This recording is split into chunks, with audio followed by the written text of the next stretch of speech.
Shalom Bapak Ibu, Saudara kasih dalam Tuhan, puji Tuhan. Tuhan rindu untuk kita, bukan hanya sekedar mengikuti Dia, tapi kita juga harus tahu apa yang Tuhan mau dari hidup kita. Oleh karena itu, mari kita senantiasa dekat dengan Tuhan, dan ketika kita dekat dengan Tuhan, ada banyak pembelajaran yang akan Tuhan beritahu dan Tuhan akan mengajar kepada kita. Hari ini saya mau membacakan satu ayat kepada kita dalam Yohanes pasal yang ke-7. Ayat yang ke-15. Maka heranlah orang-orang Yahudi dan berkata, bagaimanakah orang ini mempunyai pengetahuan demikian tanpa belajar? Saudara, perhatikan waktu itu saat itu Yesus ada di dalam bait Allah. Dan dia mengajar dengan hikmat Allah. Dia mengajar bukan seperti orang Farisi mengajar, tapi dia mengajar dengan otoritas, dengan hikmat dari Allah sendiri. Bapak Ibu Saudara kasih dalam Tuhan, orang pada bingung. Orang-orang Yahudi mereka bingung. Bagaimana pengetahuan yang luar biasa itu bisa dia terima, bisa dia dapatkan. Sementara dia bukan seorang pengajar Yahudi.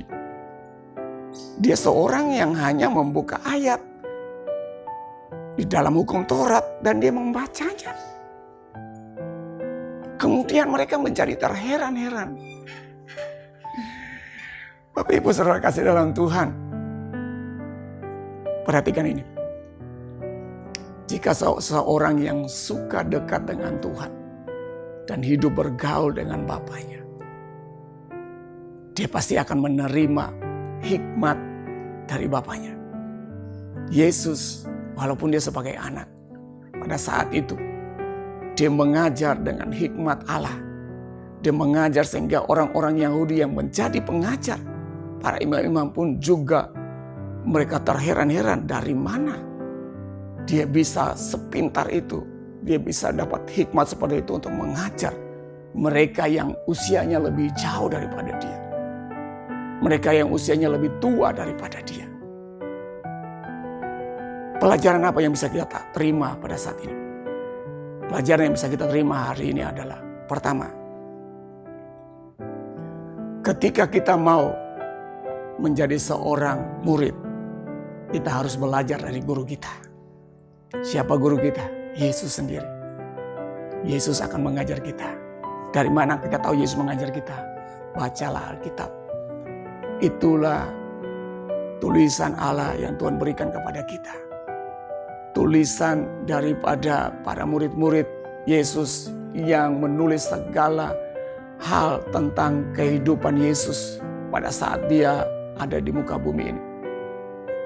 Kita harus belajar daripada Yesus. Yang kedua, kalau sampai kita sudah belajar kepada Yesus, jangan lupa libatkan juga Roh Kudus.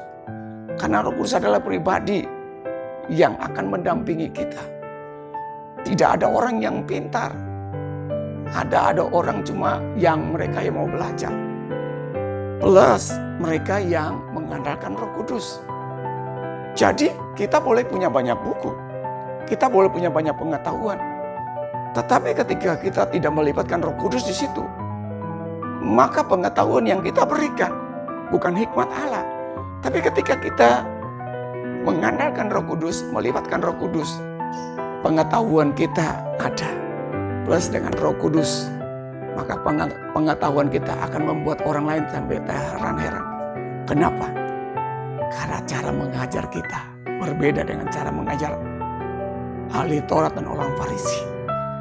Oleh karena itu Bapak Ibu, jangan jadi pengajar-pengajar orang Farisi, orang Yahudi. Tapi belajar untuk menjadi murid-murid Yesus. Yang melakukan kehendak Yesus. Yang melakukan apa yang Yesus suruh. Apa yang Yesus katakan. Yesus ada untuk mengajar kita. Ketika Yesus pergi, dia mengutus Roh Kudus untuk mendampingi kita. Memberikan hikmat kepada kita. Untuk kita belajar. So, dengar ini, pembelajaran atau masa belajar kita tidak akan pernah selesai.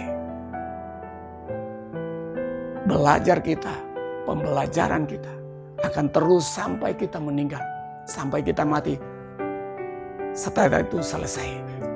Oleh karena itu, teruslah belajar, andalkan Tuhan, dan libatkanlah Roh Kudus.